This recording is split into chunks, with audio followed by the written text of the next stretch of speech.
இன்னைக்கு நம்மளுடைய நாடு எங்கே போயிட்டு இருக்குன்ற பற்றி தான் பேசிகிட்டு இருக்கோம்.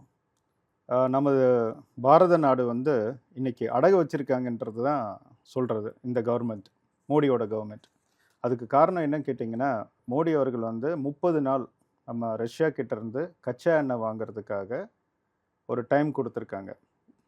ஆனால் அது எப்படி வந்து ஒரு நாடு வந்து ஒரு நாட்டோட பிரதமர், ஒரு தலைவர் வந்து ட்ரம்ப் அவர்கள் வந்து இங்கே எப்படி நம்ம பிரதமருக்கு, நம்ம நாட்டோட பிரதமருக்கு நம்ம நாடு எங்கேருந்து கச்சா எண்ணெய் வாங்கணுன்றது அவர் எப்படி சொல்லுவார்? ஸோ இதுதான் முதல் கேள்வி. இது எப்படி வந்து நம்முடைய பிரதமர் வந்து அதுக்கு ஒத்துக்கிட்டாரு? நம்மளோட ஃபாரின் பாலிசியே வந்து பார்த்திங்கன்னா அது இன்றைக்கி தலைகீழாக போயிட்டுருக்கு. ஒன்றும் சொல்கிறதுக்கு இல்லை.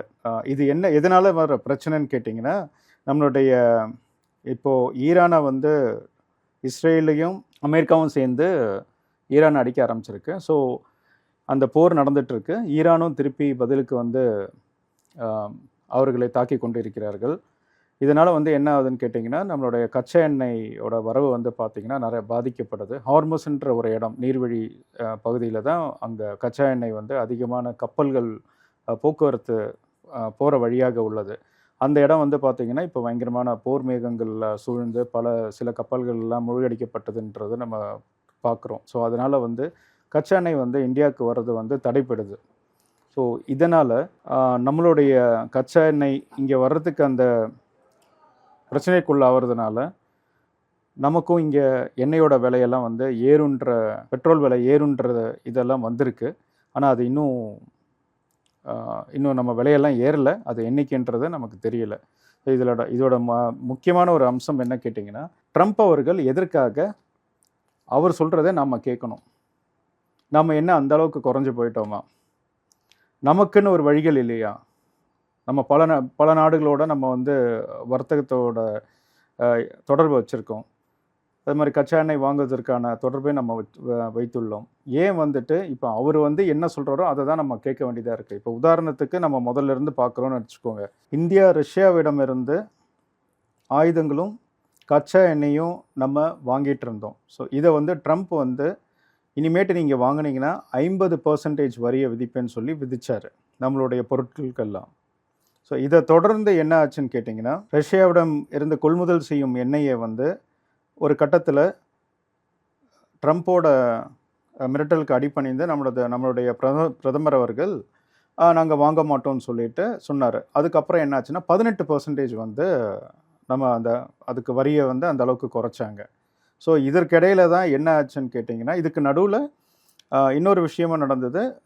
அங்கே இருக்கிற அமெரிக்காவோட உச்சநீதிமன்றம் ட்ரம்ப்போட வரியை வந்து தடை செய்து உத்தரவிட்டது.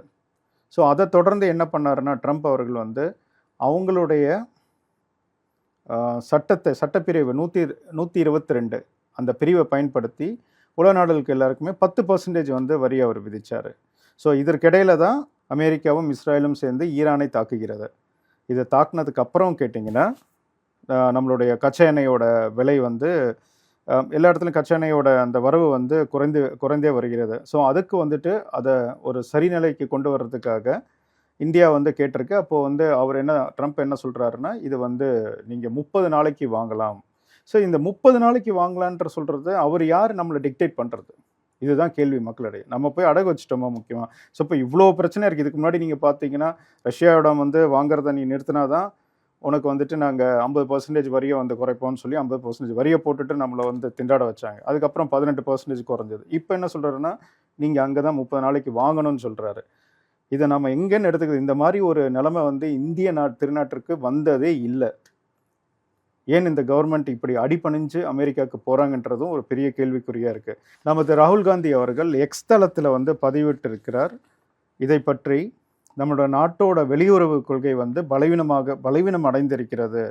ஏன் என்று கேட்டால் அவர் என்ன சொல்லியிருக்கான்னா, நம்மளுடைய கொள்கை என்பது வந்து மக்கள் விருப்பம், வரலாறு மற்றும் புவியியல் சார்ந்து இருக்க வேண்டும் என்று தான் எப்போதும் அந்த மாதிரி தான் நம்மளுடைய வெளியுறவு கொள்கை வந்து போகும். அது மக்களோட விருப்பம் என்னவோ அதுக்கு ஏற்ற மாதிரி தான் அந்த வெளியுறவு கொள்கையும் இருக்கும். நம்ம நாட்டோட தேவைகள் என்ன அதுக்கேற்ற போல் தான் இருக்கும். ஆனால் இப்போ வந்து பார்த்திங்கன்னா நம்மளுடைய வெளியுறவு கொள்கை வந்து மிக பலவீனமாக அடைந்துள்ளது.